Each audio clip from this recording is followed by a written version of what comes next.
You're tuned in to Girls Stop Playing, and I'm your favorite homegirl, Coriel, here to encourage you to stop playing with your potential and start working for what you want in life and in love. You already know that I'm bringing you the information and the conversations to help you make the money and get the honey. You can have it all as long as you are willing to work. And on this week's episode, we got a working woman in the building. My girl needs no introduction. We got the beautiful, badass, bossed up Yandy in the building. Hey, y'all. Hey, girl, hey. Hey, girl, hey. Y'all better stop playing. Listen, we were finally able to get you in the studio. I'm so happy excited to to be have here. you here. So, Yandy, you don't know this, but I used to write for your magazine back in the day, Everything Girls Love. Yes.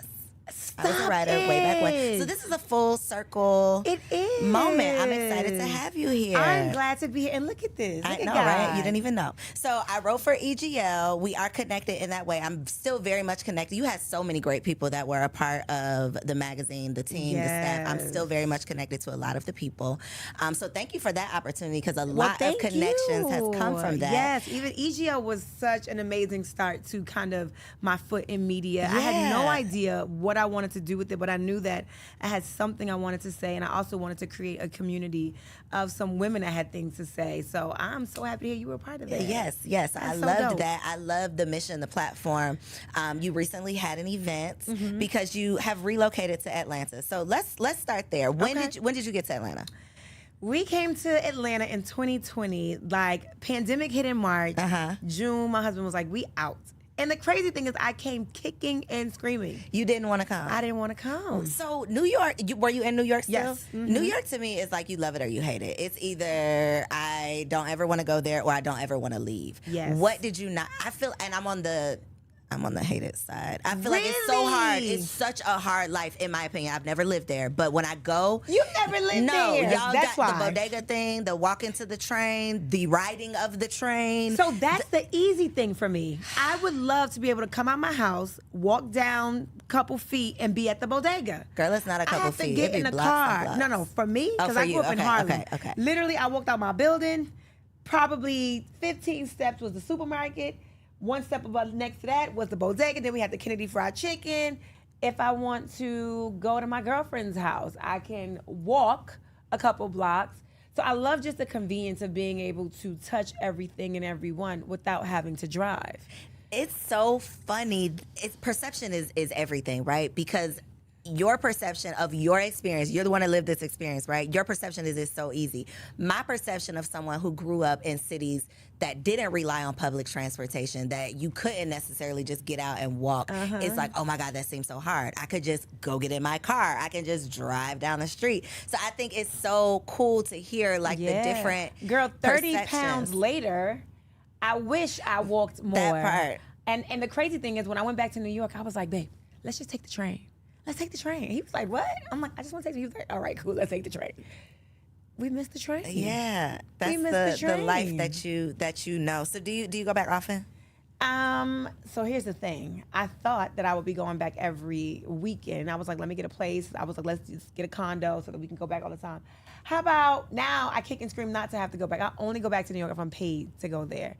If I'm booked, that's it. If I'm not booked, I love my house in Atlanta. We've opened up several businesses here, so a lot of them thrive on the weekends, the restaurant, the skincare store. So I don't want to leave. And then the kids are in school during the week, so I'd be like, if I ain't paying me, I'm not going. Yeah. So you definitely picked a very like iconic, historic location here in Atlanta for both of your businesses. Yeah. You invited me to be a part of the festival that you just had, and when we pulled up, I'm like, man, me and my husband were literally walking up because we got lost at first, and we ended up like in the mall part. And so we're like, man, can you just imagine when this was like at its height, the underground Atlanta, when this was like buzzing, you know, when it was like the place to be, Yes. just the how historic the space is. So the fact that you came to the underground, you have two businesses right next door to each other, which is genius. You're literally able to take advantage of the location and you know using one another to leverage each other. What made you start skincare and restaurant? Were those things that you were already doing? What was What was the So the I motive? think any entrepreneur or any creator, when you create something, it's to solve a problem, right? So for me, Yell Skincare was created during a time where I had two things going on. I was suffering depression. I had never gone through depression and recognized it. And part of that recognition was how my skin and my body was behaving to what my mind was doing to me. So I had dark spots, I had acne breakouts, my nose was peeling. I just looked bad. This was my second season on the show, and I remember having to pop pimples because I didn't want to go on the show with the white heads, and I'm like, then it would be a dark mark. So I would put tons of makeup so that you guys wouldn't see it or notice what I was going through. And I just felt like I got to a point where I was tired of doing that. I was tired of looking like that. And I was like, I got to do something. So I remember going into a really popular chain store, and I saw that, one, I didn't see representation. I kept saying, does this eye cream work for black girls? It's going to get rid of these dark circles. I'm like, is this going to help my dry skin around my nose peeling? And the fact that I had to repeatedly ask every time she brought something, the cleanser, the toner, the eye cream, and I had to say, you sure this works for brown skin? That was a problem for me. And then when I got to the register, now look, I'm on TV, and I know y'all think when you get on TV, you just automatically get rich. I wasn't. So when they started bringing stuff in, I had 5 pieces, and it came up to almost $500. I was like, oh, that's the problem. The average woman that's, struggling to pay rent or whatever, she cannot also afford a 30-day supply of skincare at $500 additional. So I was like, there's a white space for something that has representation of brown girls, brown people, that also is reasonable. And then I looked at the back, and I'm like, I don't understand any of this on the back. What is this ingredients? I wanted to create something that was plant-based, that was all natural, and that, I saw people of color represented. So that's why I started that. It was to make me feel better because I was going through a depression and I hated the way I looked. And because of the stress, my skin was reacting to it. So it solved that problem. And then I also wanted to create something that solved the problem of the marketplace, where we can go, feel represented, and then afford it. And it was a good ingredient. Now, Dancing Crepe was created. So there was my store, and then there was a space next to me that at the time someone had under lease. And I was like, man, I just wish this space was open. I could expand the store. And we bought the place during COVID and all that stuff that was going on during the pandemic.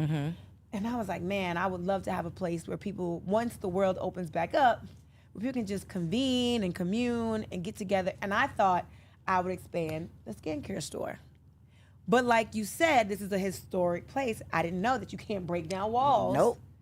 Can't break down walls, can't change the brick. Not supposed to paint the brick. Didn't know that. I painted the bricks. What happens? Do you get fined or something? So the thing is, they didn't put it in my lease. I had no idea. Okay. I had no idea. So later on, when they came to do the inspection, they were like, red flag. And I was like, nobody told me. Nobody told me. So I was able to get away with my painted bricks. But then I realized I can't break down this wall. So let me think of something else that can bring people together. I love to dance, and I love crepes. So I made Dancing Crepe. Dancing crepes. So I've when heard you come to Dancing Listen, Crepe, yes, you gotta dance. You gotta dance, but there's something on the menu that everybody talks about. It's these The seafood egg rolls? The egg rolls, The yes. seafood egg rolls, yes. So we have seafood egg rolls that are lump crab meat, lump shrimp, and lump lobster meat. So good. Is there cheese in them? So you can ask for cheese. And Okay, then you but I can can get it ask without for no cheese. Oh, yeah, you can Okay, ask for okay, no cheese. okay. We make everything at that restaurant, we make on the spot. So we don't have like a frozen stash of egg rolls when we sitting do, in the freezer. No, we Gotcha. don't. We take the seafood meat, they chop it up, they put it in the roll. So you can get it made to order. You can ask for cheese or no cheese. Got you. Okay. Okay. So two businesses right next door to each other. Is the restaurant business as challenging as the people say? It's very challenging. It is. It is very challenging, and it is the truth. You do not make real money probably until you're in your first or second year. And I'll tell you why. So all of these permits and licenses and grease trap cleaning, and then you have so many fees that you have to, even the liquor license fee. You're going to walk in, just liquor license fees, it's going to cost you upwards of 10 grand. And is that's not guaranteed that you're gonna get it, or That's is not that after you've guaranteed. like gotten Don't have approved? nothing in your past. Don't ever have been arrested for anything. And it's crazy because when we were doing this, I was just fighting to get, because I had 2 felonies for protesting. Those were felonies? I got felony charges. I did. They didn't have to do that to me. The officers at the time were walking free with no charges that murdered Breonna Taylor. However, because I went and protested on Daniel Cameron's lawn and stayed, and they had to arrest me to make me leave, I got felony trespassing and also attempting to, something about messing with the law, attempting to intimidate procedural law, something or other. I don't know the term. I'm not a lawyer. So yeah, I got 2 felony charges. So did that come up with your liquor license application? No, because I had just got it. I had to show, it did come up, but I had to show that I got it thrown out. Okay. And I had to do community service and pay a fine. So I don't know if that's considered thrown out, but whatever, it was done away with. So I was able to get my liquor license. Got you. Okay, so you mentioned being on TV. Yell Skincare came because of something personal that you were dealing with. I love how you said this was the first time that you've been through it and recognized it. Mm-hmm. That to me is the key, because we be going through stuff. Oh God, yes. We just don't recognize it. We can't diagnose it because we haven't heard people talking about it. We, haven't talked to a friend that experienced something similar. Yeah. So many of us have experienced these things, were truly depressed. You just couldn't communicate what it was or describe it. I mean, I think as women, especially where we are, once you hit your 20s, 30s, 40s, you've been through heartbreak. You've been through a friend that has disappointed you. Your family may have disappointed you. You've started businesses, or maybe you are a career woman and you got, you reached that glass ceiling and you feel like I worked so much harder. All of those different things causes workplace trauma, relationship trauma, and you internalize those things. Some people internalize it and they're like, you know what? Man's rejection is God protection, and they push through. And some people feel like, why me? Why am I going through this? I don't want this. I don't want this struggle. And that's where I was. Mm-hmm. And constantly feeling like, why me? Not seeing a way out of it, not feeling like anything is ever going to get better, not ever feeling like I'll get through this. That was depression. How did you get through it? What did you say to yourself or do in that moment? I couldn't say anything. I could not say anything. I couldn't do anything. It was the village. It was not me. I did not have the capacity to do or say anything. I remember, I got friends, man. Thank God for my friends and my manager, this woman, LaToya Bond. Hey, Toya. Yes. You got to get out the bed, Yandy. You got it. You got to get out. You're going to get through this. And I was like, no, I'm not. I'm never going to get through this. You're going to get through it. You will. Constantly telling me that. And I'm like, no. And then even having friends come over, turning on the lights. Come on, get up. Walking me to my shower. Taking off my clothes. Washing me. Like that. Meanwhile, trying to be on TV, trying to save face so they don't know what's going on or how I'm really feeling. And not even really being able to turn on the lights. And then on top of that, I had a newborn and I was breastfeeding. And when your body is not functioning right because your mind's not functioning right, you can't create milk. So that was another thing. I got a newborn and I'm not even able to do what I need to do for my newborn. There's no feeling like you can't feed your child. Ooh. That's, baby. That's looking in your baby's. I mean, there's no. I've never cried on this podcast, and today's not going to be the day. Yes. But there's no feeling like putting your breast in your child's mouth and nothing comes out. Oh my God. And knowing, and it's such a difference when I was able to. It's different that part. Like you sit there, and some people in the hospital, you're trying, and the doctors are like, it will come, don't worry. And some people just, it never happens. But when you know that this is the only way your baby knows how to eat, I've never given my baby formula at that point. My baby, of course, wasn't eating any food or, that's all my baby had to survive. And I didn't know. Why can't my body do this? That's a thing, and it is not talked about. It was, and that is what layered on top of whatever I was going through. And that was the ultimate. And then it just got to be like, I can't do that, right? Why? Mommy, my mother lived, at that time, I lived in a condo. My mother lived 4 floors above me. I was like, Mommy, please. I can't do it. That is nothing worse than that feeling. Nothing worse. But having that support and being vulnerable enough, and I don't know if you vocal about what you were going through, but having people around you who, even if you're not vocal, they can see it on you. I wasn't vocal. They can smell it on you, like, sis, no, something is wrong. I wasn't vocal, but it was the type of thing you couldn't hide, Mm-hmm. right? I remember my mom came downstairs and she was like, get up. And I was like, I can't. She's like, just get on your knees. You don't got to go far. Just get on your knees. You got to pray through this. And she kept saying, there will be tomorrow. There will be next year. This will be your tomorrow, and it will be something else for you to worry about. And I just could not see past that moment. And I remember her just making me get on my knees, grabbing my hands, and just pray. I couldn't even pray. I was so depressed, and she had to just pray over me and for me. How do you deal with that, and then do this? How do you do that and get in front of somebody's camera and be Yandy? I don't know who I was. I wasn't Yandy. Because there are moments when the cameras stop, and if I had to sit and talk to, I think at that time I was talking to Tara or talking to whomever, Kim or Juju, whoever I was talking to. Okay, and they're telling me about what they're going through, and I'm talking about some surfacey level, whatever I'm going through. And the minute they're like, okay, we have to reshift,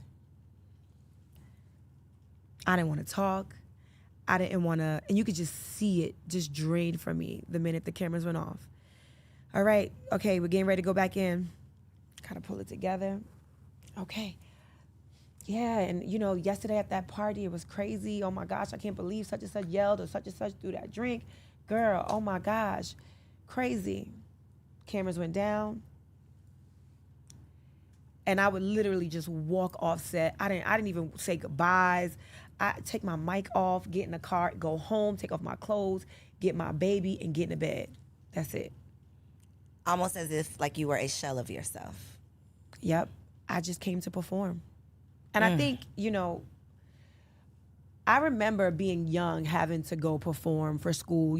I remember dealing with a parent that was addicted for a long time, and seeing things happening at home, knowing that I shouldn't see certain things, and just going to school and performing. So that came second nature to me, being able to just be like, I'm in school now, or I'm shooting now. But the minute I walked through my doors at home, or the minute I walked through my doors, later on when I got older, it was, okay, let me deal. So that was, it was somewhat easy because I had got used to doing things like that. Your coping mechanism. Yeah. Dealing with it however you knew how, but it wasn't the healthiest way because you weren't actually dealing with it. You were just kind of putting up with it. Putting you a were sweeping Band-Aid it under the over rug. it for a second. Yep. Putting on a perfect face. And I think there's so much riding on how you appear on these shows because people are so damn rude, mean, ugly, just mean-spirited. I can't imagine dealing with what you were dealing with internally, but then having to publicly deal with people's comments and opinions. Oh my gosh, and the comment was commenting. There was so many comments, so many. And for those that don't know, I'm talking about the time when my husband was on trial, and we publicly, I was going with him to the court cases. Amir was 2 months when the feds came. That's my son. When the feds came to my house, and as much as I wanted to hide it, I was on a whole freaking TV show. And I was like, it's going to catch up to me. They're going to find out, so I might as well be the one to tell them. Did you try to hide it? Oh, no, so you didn't even, you were like, let me tell y'all before you find out. So when they came to my house that day, I think I was supposed to shoot later that day. Of course, I couldn't shoot. We were going through all of that. So I told the producers at the time, was I a producer then? I don't even know. Can't even think back if I was still a producer at that time. But I remember talking to Mona, who at the time was like a partner, a mentor, a friend. She used to be my boss, but at this time, I had stopped working for her. And I told her what happened, and I was like, do not tell anyone at all. And she was like, okay, are we covering this on the show? I was like, no, we cannot cover this on the show. Did you feel some type of way if she asked you that? I didn't feel a type of way because that's my life. It was That's my what it life was. that was happening in the moment. And you sign up for these shows to show your real life. So I was just like, let me process, let me process all that's happening. This is my best friend, my man, the father of my new baby, dealing with this. And then I also knew that at that time I had EGL, which is Everything Girls Love. We were heavy in the mentoring young girl space.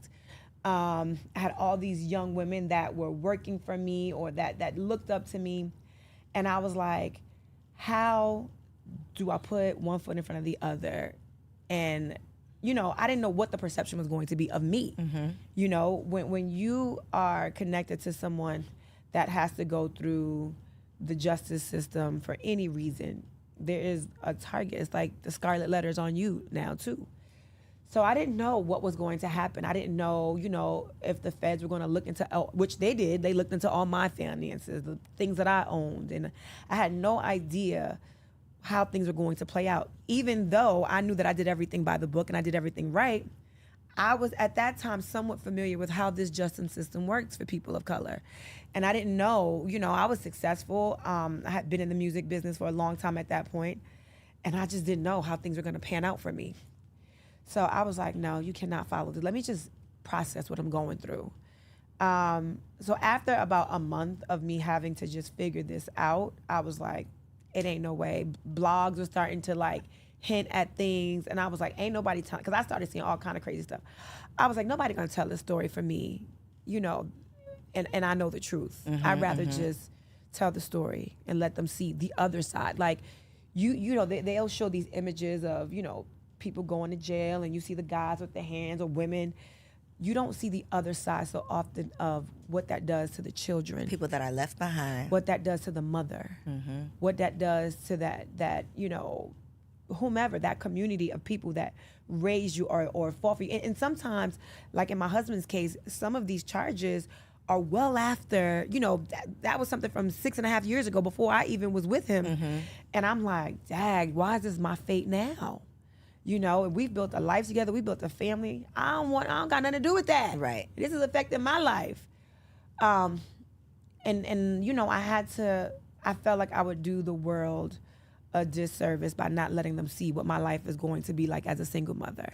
Do you think that the show agitated the situation at all? Or do you think they just were truly just documenting what was happening?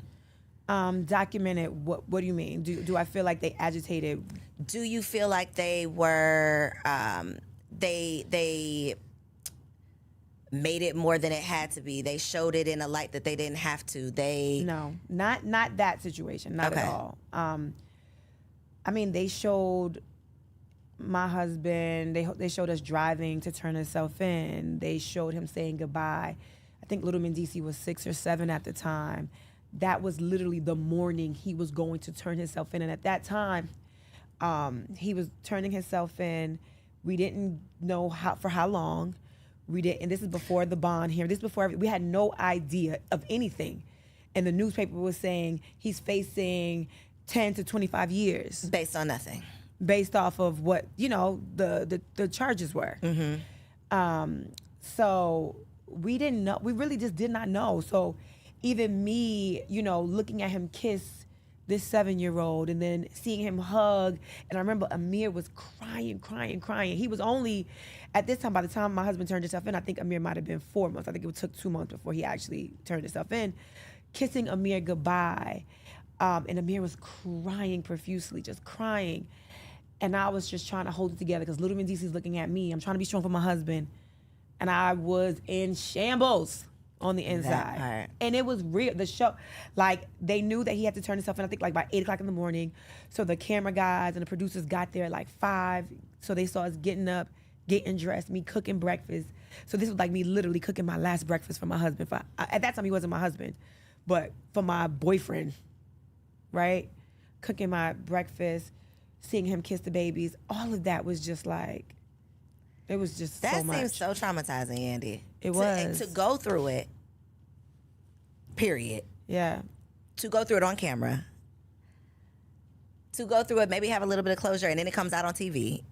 That was the worst part of it all. That part, it's like I got to relive this. Yep. And y'all got to see it. And you're going to ask me questions about it. And I'm going to see you talking about it. And you're going to have opinions. And Yep. And the blogs, oh my gosh. There's one particular blog that to this day, I still, like, if I see him on the red carpet, I'd be like, nope, thanks, I'm good. I ain't fucking with you. I ain't forget. I ain't forget. And it was, she was so mean and horrible, and the things that she would say, oh, that's good for nothing, people like him, and she should have known better. Didn't she go to Howard? You would think Howard would give her a better education. You're talking about the father of my child. These are You're talking real about the person that I people. love. These are real people. I mean, horrible. And then, like, look, I always, like, the first episode of ours on the show was at a baby shower. I was pregnant, and he's like, I'm going with Vado to this party. I'm managing Vado. I got to go do this. And I'm like, I got this big old belly. We got all these gifts. He's like, your father's going to help you do that. And, some of that kind of stuff is situational because he actually did help put the stuff in a U-Haul. But it was a party that he was going to that they were following. So they cut all that stuff out, and they followed that. So she's like, I knew he was good for nothing when he left her at that baby shower to deal with it by herself. He's a good for nothing. No.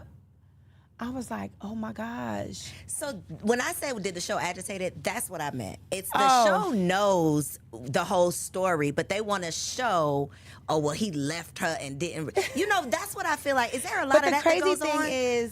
The crazy thing is when that was shot, because the whole having to go away didn't come out till towards the end of that season. So when that episode was probably shot and cut, they didn't even know this was coming. They didn't know that was coming. So did it agitate, make him look a little like he ain't care? Yes, it did for sure. And he's super caring. But I think that was just, sometimes they want to paint these men as having a million things going on. They had no idea what was to come, so I can't blame that on the show. But it's hard. The comments are hard. The perceptions are hard. The assumptions are hard. And definitely these blogs and people with the comments and all that will break you down even more. I had to log off and turn it off. I had to just mute the noise. What do you do now? What's your coping mechanism with the comments now? Well, if I see myself, even if it's good, right? If they're like, who wore it best or Yandy stunt, whatever it is, I don't even read the comments. You don't even want to? Oh God, no, not about me. I'll, tune in somebody else's stuff. But when they could go and talk about, I think Beyonce is perfection. I think Rihanna is perfect. When I can see comments where they going in on her and the way they used to go in, they go in on my baby Amir's hair. My baby loves to wear his hair out and big. That's it. They be talking about your baby? My baby's hair. My baby's hair, yes. So I'm like, girl, they talk about Blue Ivy's hair, and she's fierce, okay? Baby got Grammys, okay? So this is the kind of thing that is just like, you got to just... I've learned, and I think Mona might have said this first, if you don't know them personally, don't take it personal. That's it. So, one, I don't read if I see myself. So those of you that are out there that go in when you see me just because you don't like me, and that's fine. Just know that I don't even see your comments. I ain't reading that shit, no way. You performing for everybody else because I don't see it. I don't read it. I don't read it. I don't see it. That is so mature of you. Yeah, I got to protect my mental health. I got to protect my space. I don't want to be thinking I'm ugly. She got a big nose. Her feet look ugly. And then, girl, tap on that profile because what? Man, where you get your contacts from? I mean, how long you never going to switch the color of those contacts? Zach, those contacts are so played out. This is what I hear. Every day I hear this. Now, on my page, I'll read the stuff. So if you come to my page, I might tell you a little about yourself too if you say something negative. Like, I've had to say so many times, like, they're not contacts. My baby boy, since he was a baby, why would you put contacts in your baby's eyes? My baby don't have contacts. So I guess when it's silly little things like that it's just like, this has no merit, then I could see you being like, girl, okay, I'm not even gonna worry about that. Right. Yeah, because y'all are just tripping, minding my business. When all of the things were coming down with Mendecees, did you ever once, because y'all weren't married, was there ever a question of you holding him down while he was gone? Yes, every day. Every day. I didn't expect you to say that. You wanted me to lie? No, I didn't expect that to be your truth. Every day it was hard. It was hard going on those visits. It was hard going on those 5-hour drives after my club hostings or booking from here to there, speaking engagements, then driving because I wanted to make sure my baby saw him often, like on the weekends often. Valentine's days were super hard. My birthdays were hard. Christmases were hard. Halloween, how long was he gone in total? Trick-or-treating was hard. Collectively, like 5 years. Oof. Yandy. Yeah.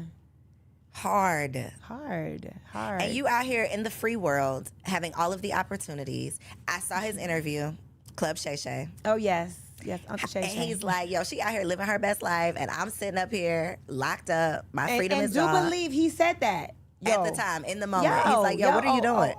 Word. Oh, word? You want to Dubai with your friends? Oh, for real? All right, cool. What's the problem, sir? What's So were wrong? y'all butting heads, or you were? So he was serious about this. Yes. Were you like, the but bro, time. you want me to sit down like I did something? How were y'all navigating that space? And then you not going out here and wilding out, like you really staying committed to this process. Every week, I would say, I'm not gonna say every day. Every week there was a conversation. What would you like me to have been doing? What would you like me to have been doing? Do you want me to be miserable? What do you want? No, I want you to be happy, but I'm just saying, do you want me not to post it? Would that make you happy? Would you prefer me to cry? Would you prefer me to be on Instagram crying? Or should I show me being happy and living life the best I can? What do you want me to do for your children? What should they do? Should they see me crying? Should they see me upset? Should they see me sad? And he would get it, especially once I made it to that visit. It's all good once I'm on the visit. It's great, right? The visits were great. But when he had to see me living life or see me trying to cope with him being gone or cope with being a single mom, it was hard. It was hard. The kids. I always think about the kids. You toting the baby. I can imagine. 2 car seats. Girl, I got 2 car seats right now. Don't nobody know the struggle of 2 car seats. Imagine 2 car seats and grocery shopping. Oh, I know. It is my. Well, Yo, no, I'm not gonna say this now because my kids kids are good and healthy. But I literally would have to run upstairs with the 2 car seats, leave the babies in the house by themselves. Yeah, and go back down and get them groceries. Get the groceries, run back up. Yes. Those are the things. When you become a mom, you're like, how do you do these things? How do you live your life now? No, y'all wasn't gonna see that on Instagram, so y'all could talk about that too. That part. But it's real because some of y'all had to do it too. But y'all would have sat and judged me like, how could she do that? That 2-year-old could get out that car seat, got that 2-year-old locked up. He could take the new baby out, throw the baby up. You gotta do what you gotta do. You gotta do what you gotta do and pray. You gotta have faith. You gotta pray that God got your back. God protects babies and fools, and I done been both. Still am today. I be like, damn, I know I'm not a baby, so I must be a damn but fool. I am a baby to somebody. Right. Somebody out there, 100. God's I'm a baby baby. to them Thank too. you. Thank you. Did the people judge you? Did people expect you to not hold him down? Did people? Of course. Okay, not the people though. What about your people? What was your people's response? So my people, the main people, were like, why? They didn't Why get would it. you hold him Why- down? Or why? Why would you put yourself? Why would you sign up for this? Why would you continue? Why are you putting yourself through this? Why are you driving up there? Why are you dealing with those phone calls? Why? Why are you doing this? And my only answer was, I love him. It's the right thing to do. I didn't have like, the Bible said that wasn't my thing. I loved him, and I knew it was the right thing to do. Did love have a limit? If they would have said 15 and not 5, what was your limit? When I thought it was 1, it was too much. When I thought it was 5, I thought it was too much. When I thought it was 3, they gave him 8. And he did 5 of the 8. All of that was too much. It was too much. I ain't gonna sit here and say it wasn't too much. I look back and I think it was, I also, just like college for me, like, once I commit to something, and I say I'm going to do it, I felt like I wanted to do it. And then I also felt like this is a drop in the bucket. Like I committed a life to this man.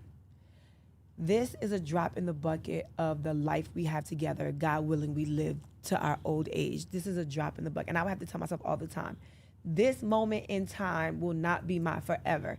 And Lord knows I would have shot myself in the foot had I seen that man walk up, that fine ass man that I loved, walk out of them doors and go to somebody else, knowing I wanted him. I would have been mad at myself. Did y'all have conjugal visits? Nope. He was in the feds.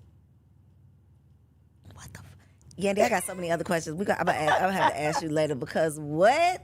Wait, 5 years? You find other ways to be intimate through phone. You just find other ways on visits. We could talk about that off camera. Okay, yeah, we'll talk about off camera. You find other ways. Okay, so there's other things that the people are doing. I was wondering because that seems pretty tough.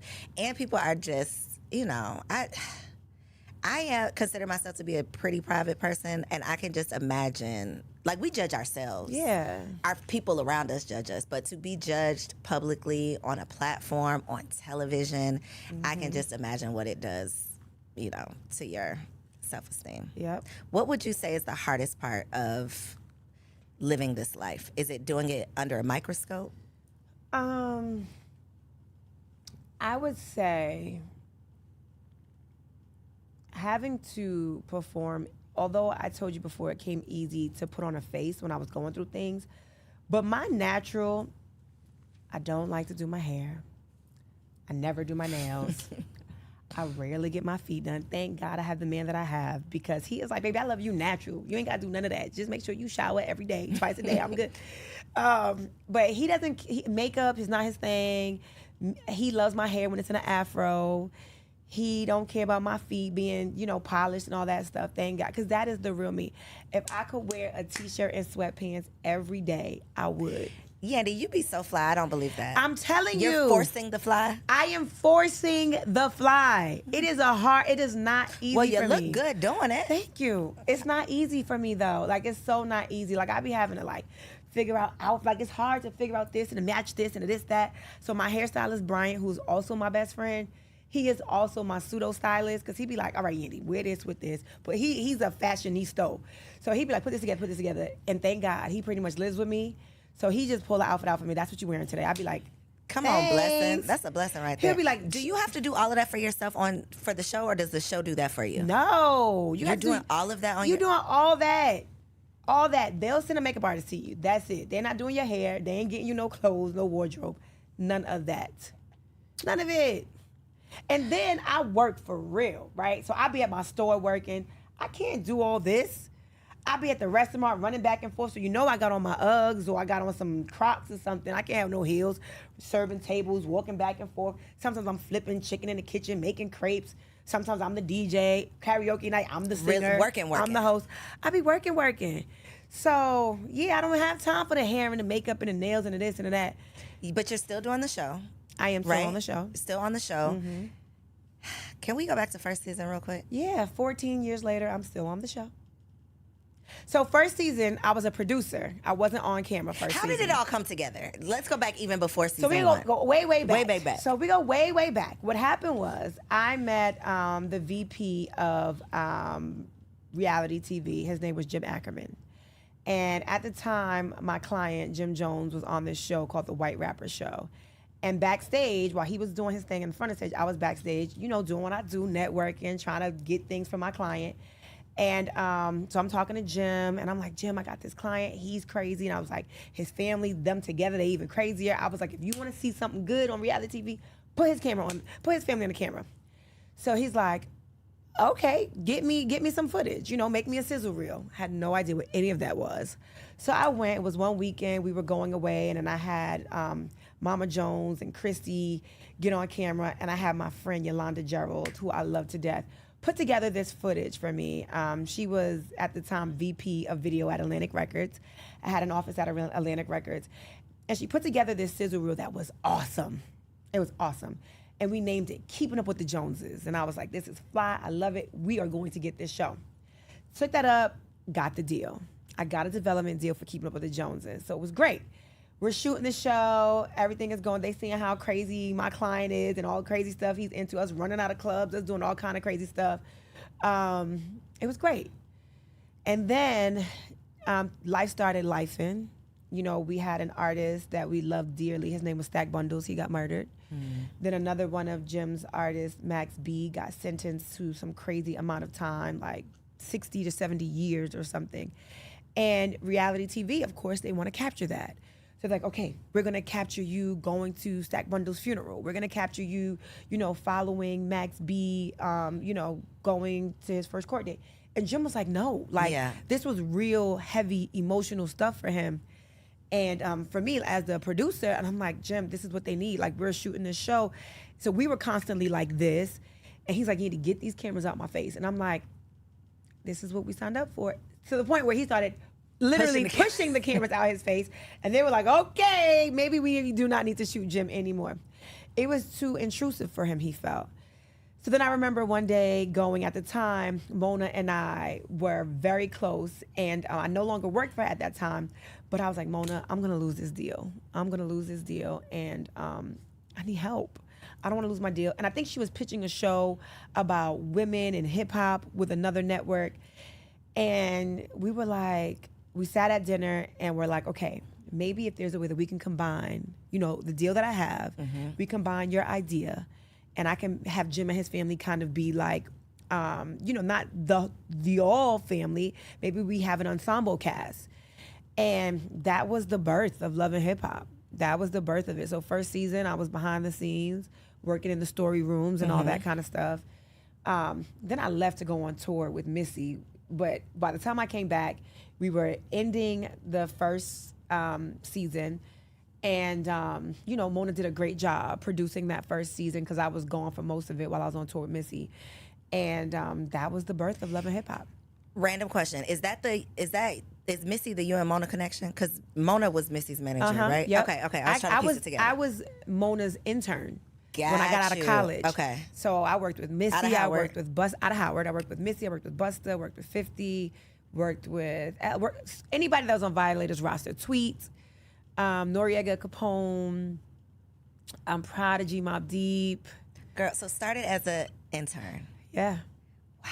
Sure did. And now you're here now. Started from the bottom. Now. Started what from the was bottom, the now What we was the here. goal when you got that internship? What did Yandy want to be? I wanted to go to law school to be an entertainment lawyer. Shut your mouth. Promise and here you. you are. So this was not even a part of the plan. And Mona will tell you, I had got asked, I applied for law school, I took my LSATs, did well, got accepted. And then Mona was like, okay, I have this tour. It was the Ladies First Verizon tour. Now, well, you probably don't know because you're young, but that tour Am I young? Thank you. was Missy, Beyonce, Girl, Tamia. who am I not gonna know? Name somebody No, I'm I'm not just gonna saying know. you might not know that tour. Oh, okay. The tour. Okay. It was a. It I was was like, a I know huge, all of these people. It was a huge tour Okay. for women. I don't I even know don't that remember. there's You're been right. another tour Okay. like that. But it was Missy, Beyonce, Tamia, Alicia Keys. I want to say Little Mo did some dates as well, but it was a huge tour. It was amazing. And she's like, you can go on this tour with me and help me out, or you can, because I was going to quit and go to law school and intern like on my free days. And I was like, baby, I'm going on tour. Opportunity of a lifetime. My mother was like, what?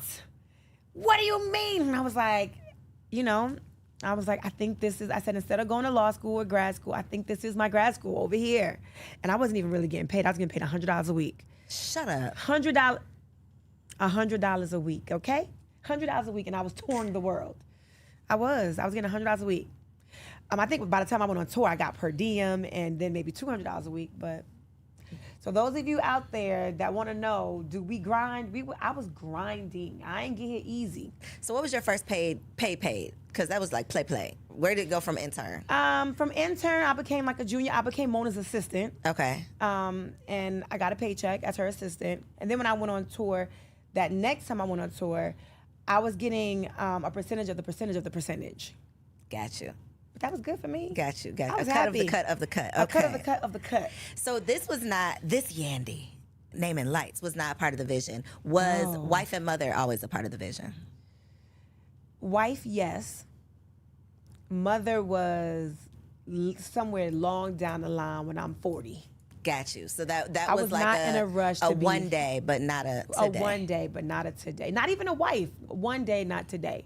Because I was so excited. By the time I started getting my own management clients, like my first client was Jim Jones, right? And then I started doing so many other artists. And I was like, I was on tour with him sometimes 3 months, 2 months, 6 months. My life was not my life. So waking up, trying to make sure he's good, making sure the businesses were good. Then I was working at Atlantic Records. I had no time to think about being a real girlfriend.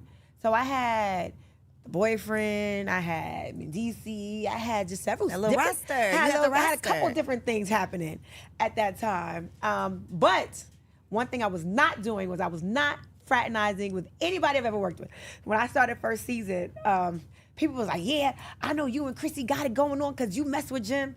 When I tell you me and Jim ain't even hug, like, it was so, our relationship was like real bro, like we was bros, right? It was nothing. Like, we didn't even look at each other like that in no possible way to even be like, come here, let me hug you. It was like, So get out of here. I definitely want to ask if y'all really had beef, or was that like a reality beef? Gemini? No, you and Chrissy. So the crazy thing is, the way it started was her saying, let's act like we got beef. Shut up. Yeah, and I was like, absolutely not. Because I always knew that if I acted as if I had beef with you and it got disrespectful, I really couldn't say what I want to say, acting, because Jim would get mad, and then that's my client, that's my bread and butter. So I was like, this acting is going to be one way, because you're going to be able to say what you want to say to me, and then... I'm going to take it. I'm going to have to just take it. I'm going to have to eat that. And that's not my personality. So I'm like, nah, I'm good. And I'm silly, right? So my personality is to be silly.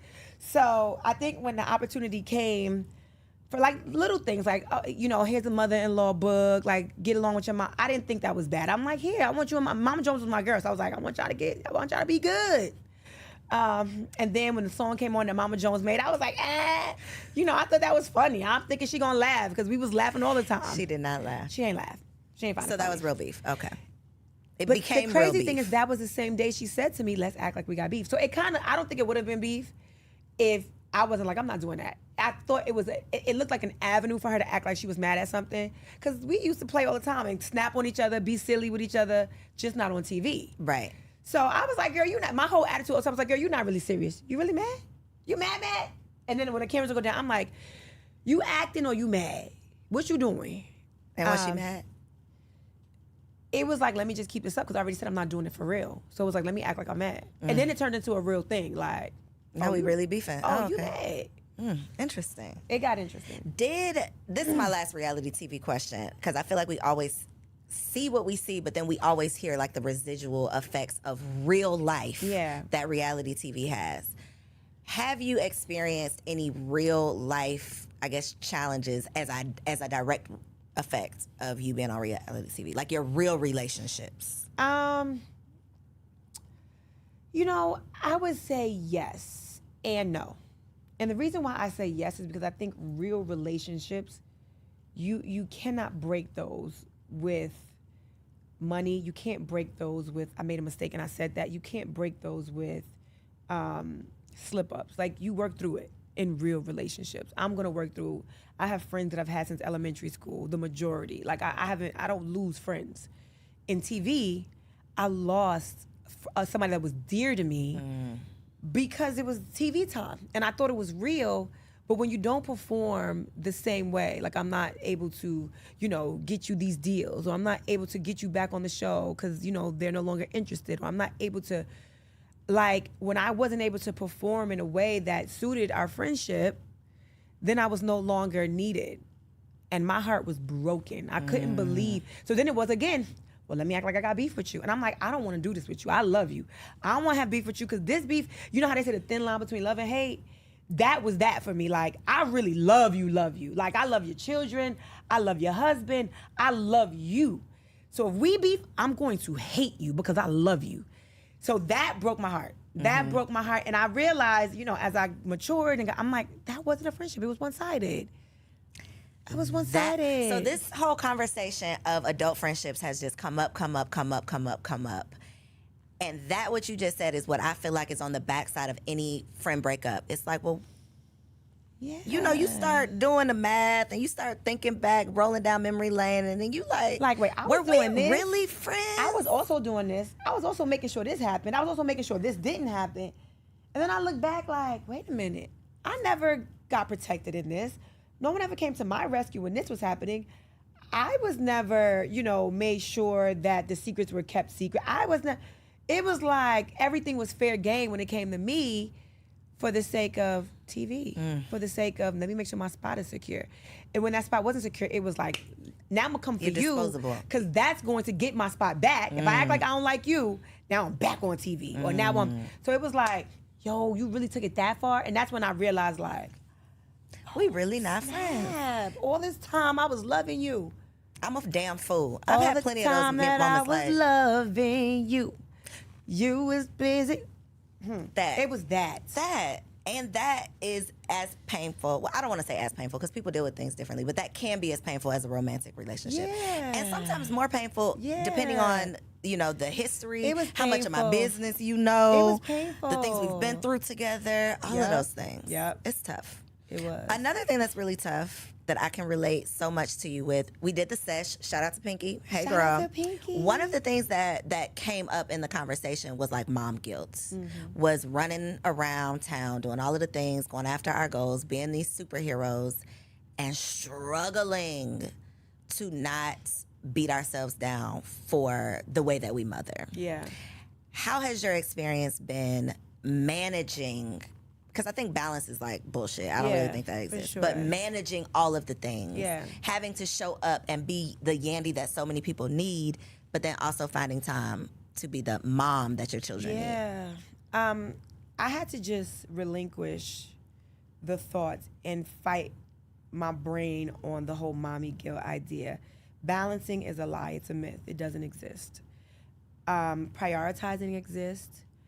Being deliberate with your time and intentional with your time exists.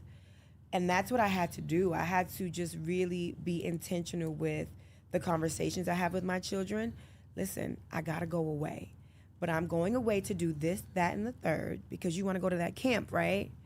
You wanna make sure you go to acting school, and you wanna be in football, and mommy and daddy have to work if that's what's going to happen. And then if you have questions about mommy's work, you can come with me. You can travel with me, but you're gonna have to sit and be good. I put up a post the other day. I was like, Amir, I'm gonna take you with me to work, because he has so many questions about why I can't do this and why I can't bring him here and why I can't run around with him and his friends, take him to the swimming pool. I said, you're gonna come with me to work so you can see why. I took him to the Yale store. From the Yale store, we went to the restaurant. I had him serving tables with me.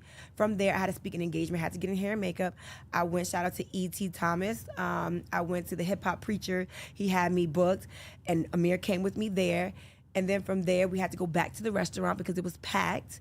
And he came home like, Mommy, please just leave me alone Whoa for the out. day. Whoa out. Laid on the couch like I can't do anything more. And I said, well, welcome to my life. So you know, when I get home at night and you're like, Mom, can you come play the video game with me? Mom, I need you to, Mom, can you wash my hair? And I'm like, this is why sometimes I'm like, Mom, I mean, I could do one thing. Pick one. I got 40% of me left. You got it. What you want it to be. It's the one thing. Because then you also need dinner. So I had to just realize that mommy guilt is something that's going to hold me back from doing the things that I need to do to be able to take care of the kids. From doing the things that I need to do to be able to do to take care of myself mentally. Because I got to do it at this point. I done signed up for it. I done committed myself to it. I got to do it. So I just tried to infuse my home life, my children, my husband, into everything that I have going on. Give them some buy-in, I think. Because I think a lot of times when you leave the house, especially for kids, they have literally no clue what you do when you walk out that door. They think you out there playing. Yeah. You're out there having fun without them. Oh, they do. And it's like, no, this is how this exists. Mommy has to leave this house to go do something. But I think it's such an important conversation to have, because postpartum, mom guilt, I mean, just superwoman syndrome, so many things that we deal with, but we just deal with it. Yeah. And it's like, I'm the only one dealing with it. It's like, no, we're all going through these things. Yeah. I always say, like, motherhood is like that hood that it's like, I see you. Mm-hmm. I get it. Yeah. If don't nobody else get it, a mama is going to get it. Yep. So you going to feel me when I say, my son be acting bad and embarrassing me in these streets. Ooh. What do I do? Yandy, what do I do? They really just want to do it when people around. They do. When it's me and him, 'Cause I'm he like, be you was alright. cool in the car. The you minute people gotta- get around, child. let me What tell do you do? Do your something. kids embarrass you? Oh, when I told you I took Amir to that conference I had, now this is the #1 speakers in the nation, right? I said, Amir, when we get in there, I got to give him a talk in the car. Mom, I got to bring my football. You're not going to be able to play your football. In the video, you will see him walking with his football. I said, Amir, we're going to a conference. It's in a theater. Well, I'm going to be bored, so I need to throw my football at least up in the air. I'm like, just don't hit anything. If you got to bring football, but be good. And make sure you greet everybody. Make sure you say hi. And then just go like this with your football. Sit there and be quiet. Okay, soon as we get in, I'm like, Amir, you're going to break something. Well, you said I could throw it. No, I said, go like this. Throw it to your hands, your hands. These hands right here. And then we get to the back. The people are like, hey, you guys need anything? I'm like, no, I'm good, just water. Yes, I do. I would like he had a Gatorade. Do you guys have Doritos, but not the regular Doritos, the Doritos that's blue, the Taínos? I don't even know what it's called. I'm like, Amir, they don't have that here. And they're like, well, I can run out and get it. No, you can't. No, Amir, just be quiet. He had a whole rider of things he needed. And I'm like, You can't just be quiet. It's like, well, they asked. I do want to. They asked. Exactly. So that's what they do. So this is what they do. But I think, the Bible that talks can't about be the answer, training up a child. So that just means he needs to come to more. So they're gonna you have to bring him around more people. That is what my husband said. You got to take him out more. You're gonna have to take him out more. I'm like, yo, that cannot be the That's answer. the I gotta antidote. do this I'm telling you, more. Gotta do it more. Gotta do it more. Do you get embarrassed? Yes. Do you feel like, oh my God, these people are gonna see this? You feel that? Yes. Okay, that makes me feel better. Okay, all right. When he threw that ball up, and I was like, if it don't go back to his hand, if it go over there, hit that person in the head, or if it go over there, knock that speaker out, and it was like 600 people in the audience, I was like, why would you decide to be backstage throwing a football in the air? Why? And then I thought, why would you let him bring the football? Why would you do that? Why? Yeah. And then I made him put on a button-down shirt. This was the thing. I made him put on a button-down shirt, and I said, wear these nice new white crispy sneakers with your white button-down shirt. By the time I get there and I got my video ready to go, he has his Crocs back on. I said, what happened? Let's just go in there with the Crocs on. We get in there. When I get off the stage, the shirt, that button-down shirt was off. Got the dingy T-shirt on. The shirt is crumpled up on the side. And then he got his football. So the white shirt got the football stains on it. So Yandy all pulled together, but her son, look at the son. Look at the son. You know they're going to be like, oh, you pulled together. Embarrassing me in You these got streets. your son looking dirty? No, he got himself looking dirty. That part. That's not how he showed That up ain't here. how he came. Yep. So that's just life. Suck it up. Be embarrassed. But wait till you get your girl. She gonna embarrass me more? Why? Because my daughter is 8, but since she was probably about 5, I got that. When they turn around and look at you like this, that's when you like. You don't slap them? No, you don't slap them because they doing what you do. Oh. My daughter, see, my son is not gonna do this. My daughter will come into a room and sit like this. Uncross your legs. What you doing? What you do, mommy? What you do? And then she want to talk like this, and I'm like, why are you talking to me with your hands? What you mean, Mom? Why? What's wrong? Mommy, what happened? And you just see yourself. And I'm like, no, thank you. Wow. I don't clap anymore, Skylar. I did that when I lived in New York. We don't clap in Atlanta. Stop clapping, Skylar. And she'd be like, but Mommy, what are you I'm like, Skylar. Now we did that in New York. That's the New York life, sis. That's the New York life. We don't do that down here in the A. Wow. I even made a mistake and said something from sis. She was like, okay, sis. But around people. She gave me the okay, sis, around people. I was like, I'm your mother. Don't call me sis. But you call me sis. I was like, yep, wait till you get your girl. Thank you. Yep. I'm not looking forward to any of that. That sounds awful. But it is beautiful. It's a beautiful life. It is. It's a beautiful life. Okay, I haven't gotten to that stage yet, but I'm sure it will get there one day. Yes. Pray for me. I have enjoyed this conversation, Me Yandy. too. I loved every minute of it. I know y'all did too. Y'all felt like y'all was just tuning into a little girl talk. I hope that I asked everything that y'all wanted to know because this was juicy. And I appreciated you. I tried to be as authentic and real as possible. You can't be anything else. Yeah. So for the people who are here in Atlanta, where can they get these seafood egg rolls? Ooh. Like, how can they get Yell Skincare? That's global, though. Yes. Anywhere with Wi-Fi, Yes. right? Anywhere with so Wi-Fi. let them know. Look right there in that camera and tell the people. So if you are in Atlanta or if you're traveling or you want to travel, make sure you come to Dance and Crepe. We are at the Underground Atlanta, which is 68 Pryor Street. Come, and then right next door is a Yell Skincare store. But you don't have to be locked into coming to Yell Skincare, the store. You can also order online at www.yell.skincare.com. Yes, we will make sure all of that info is down below in the description. Check out the show notes. Make sure that you share this episode with a friend. All of y'all that thought y'all knew Yandy, y'all ain't know nothing. Y'all ain't but know, y'all y'all found know what out I talked today. about here. They gonna learn today though. You got to use this as a clip. Listen, today we went deep. I talked about some things I've never spoken about. She asked that real question. Did you really hold it down? And I gave her my real answer. She also asked me, did I want to? And I just give you a hint. I told her no. So make sure y'all tune in because we had some real conversation. Come on, girl, stop playing. Yay. Come on down. Make sure you subscribe to the channel so you don't miss out on any more bomb episodes. I love y'all, and I'll see you next week. If you enjoyed that episode, make sure you subscribe to the channel so you don't miss out on any upcoming content.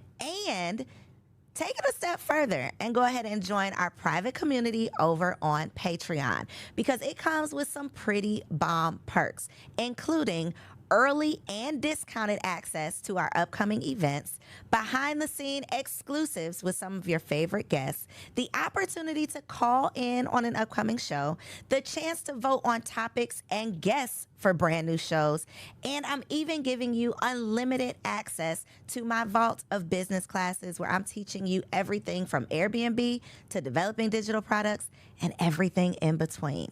And you can get access to our Patreon for as little as $5 a month, okay? Get in where you fit in, and I'll see you on the inside.